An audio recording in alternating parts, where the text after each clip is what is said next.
শুভ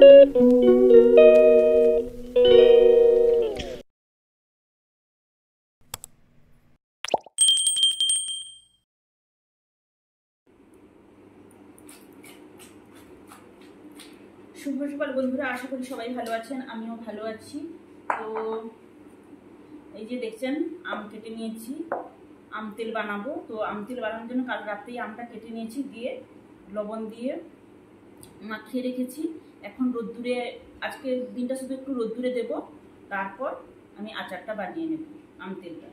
তো এখন থালাতে করে মিলে দেবো, যে জলগুলো নিচে আছে সেগুলো থাকবে, উপর থেকে তুলে থালাতে মিলে দিব, দিয়ে রোদে দিয়ে দেব।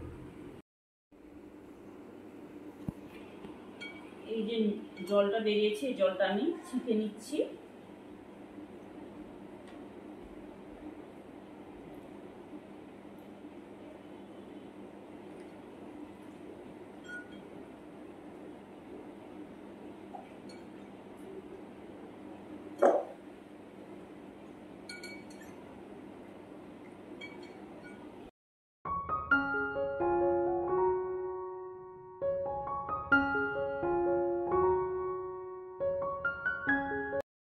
এখন ঘরে যাই।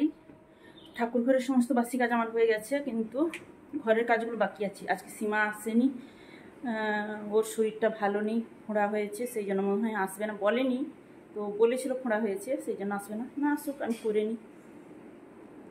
আজকে আবার আমাদের এখানে ভোট দিতে যেতে হবে, তো রান্না বান্না করে নিয়ে তারপর যাব। এখন সকাল সকাল যাব না, কাজগুলো আছে যেহেতু, করে নিই কাজগুলো।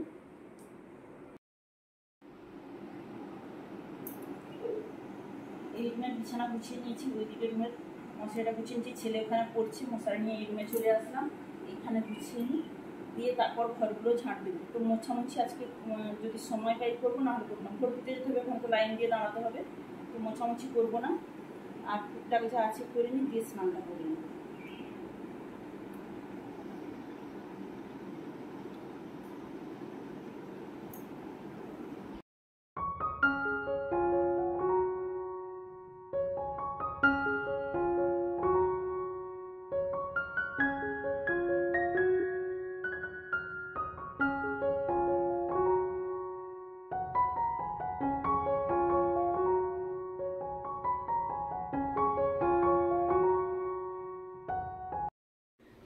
তো স্নান করে পুজো টুজো দিয়ে চলে এসেছি। আরো কাচাকুচি অনেক ছিল, সেগুলোও করেছি। আর এখন চলে এসেছি রান্নাঘরে, রান্না শুরু করে দিয়েছি। এই যে শুরু করিনি, এখনো করবো। তো পটল এইভাবে কেটেছি। এবারে সিজন দই পটল খাওয়া হয়নি, এই জন্য আজকে ভাবলাম দই পটল করি। আজকে যেহেতু শনিবার নিরামিষ, সেই জন্য দই পটল বানাবো। তো কড়াই বসিয়ে দিয়েছি, কড়াইতে তেল দিয়ে দেবো। এবার পটলগুলো একটু লবণ হলুদ মাখিয়ে ভেজে নেব।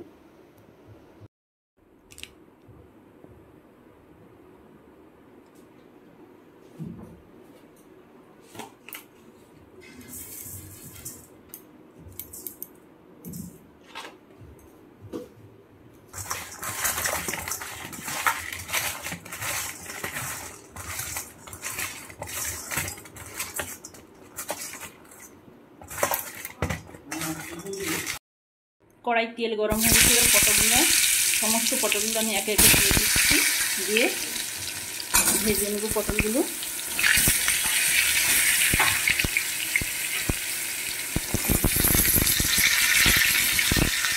একটু নাড়িয়ে চাড়িয়ে তারপর চাপা দিয়ে দেবো।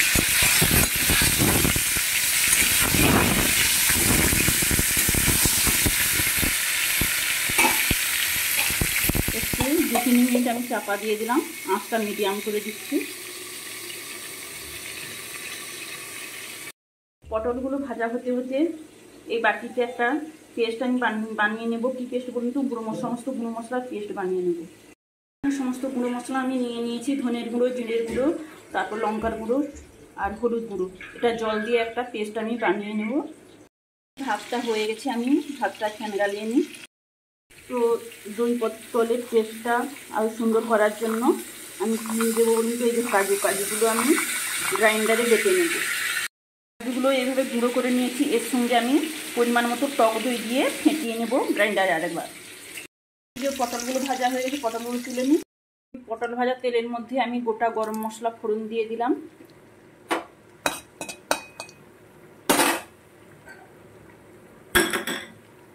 আর এই যে মশলার পেস্টটাও দিয়ে দিচ্ছি। এবার একটু নাড়িয়ে চাড়িয়ে কষিয়ে নিই মশলাটা। মশলাটা কষানো হয়ে গেছে। এই সময় আমি এই যে দই আর কাজুর পেস্টটা দিয়ে দিচ্ছি।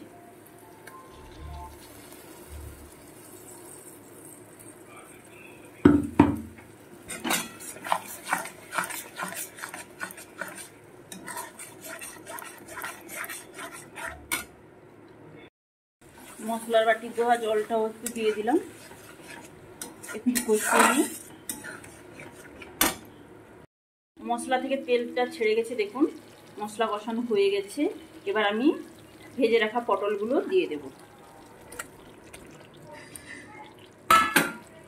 এবার একটু নাড়িয়ে চাড়িয়ে কষিয়ে নেব। আর এই সময় আমি পরিমাণ মতো লবণটা দিয়ে দেব।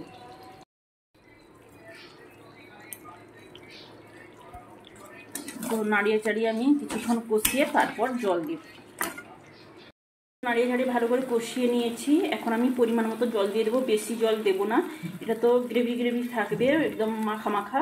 তো জলটা আমি পরিমাণ মতো দিচ্ছি।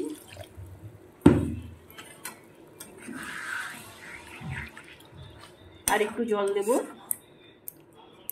আর একটু খালি জল দেব।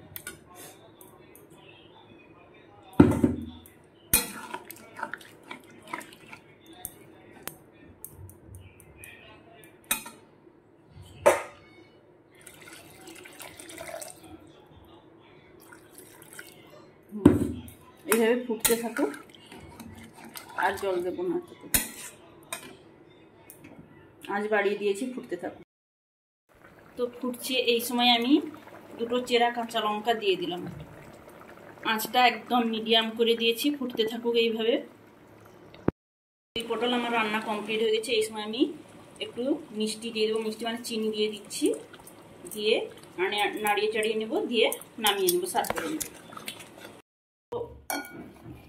আমগুলো রোদে দিয়েছিলাম, অনেকটা কমে গেছে মনে হচ্ছে না। তো এবার আমি আচারটা বানিয়ে নেব। এখন সন্ধ্যের সময় করছি। প্রথমে আমি হলুদ দিয়ে দেব, দিয়ে ভালোভাবে আমের টুকরোগুলোতে মাখিয়ে নেব হলুদটা।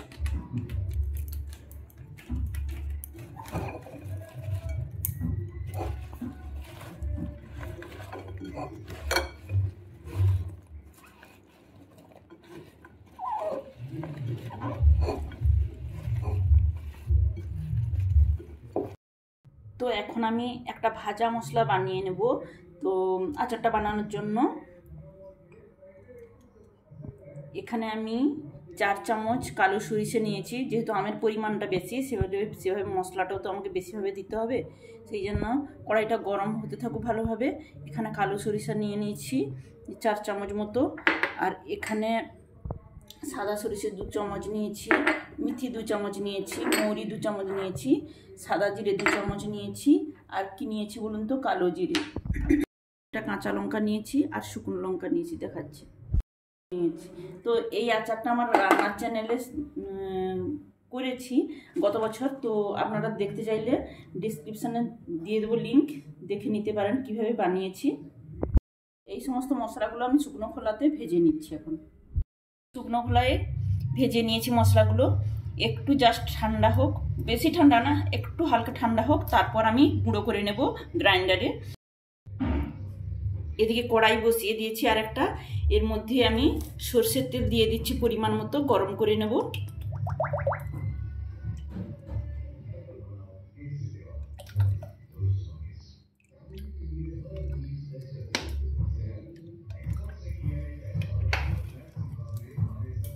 তেলটা একটু গরম হোক। তেলটা গরম হয়ে গেছে।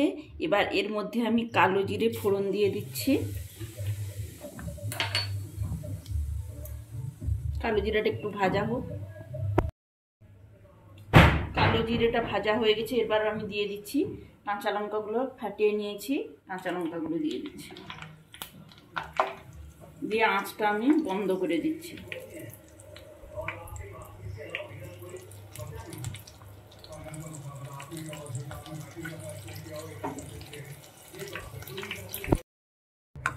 কড়াইয়ের তেলটা ঠান্ডা হয়ে গেছে, আর এদিকে আমি মশলাগুলো গুঁড়ো করে মাখিয়ে নিয়েছি সমস্ত মশলাগুলো।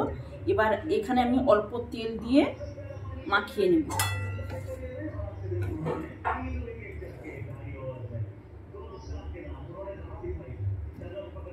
এই যে এক ডাবু তেল দিয়ে দিলাম, দিয়ে একটা চামচ দিয়ে সমস্ত মশলা টুকরোগুলোর সঙ্গে মাখিয়ে নেব।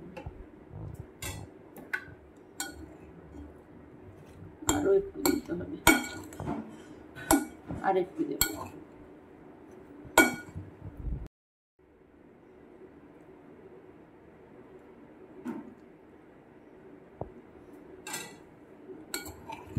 এবার এইভাবে সমস্ত মশলা টুকরো আর তেলটা এইভাবে মিশিয়ে নেব। তো সমস্ত টুকরোগুলো মশলার সঙ্গে তেলের সঙ্গে মাখিয়ে নিয়েছি। এবার আমি হাতেই জারের মধ্যে পুরে নিচ্ছি। চামচে ঢুকাতে অনেকটা সময় লাগবে, সেই জন্য হাতেই আমি পুরে নিচ্ছি। তো সমস্ত আমগুলো আমি জারে পুরে নিয়েছি, আর এবার এই যে তেলটা আমি এর মধ্যে দিয়ে দেব।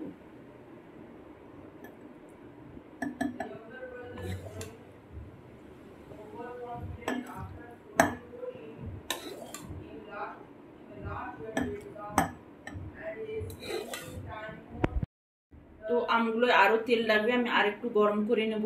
এই তেলটা এখন দিয়ে দিই।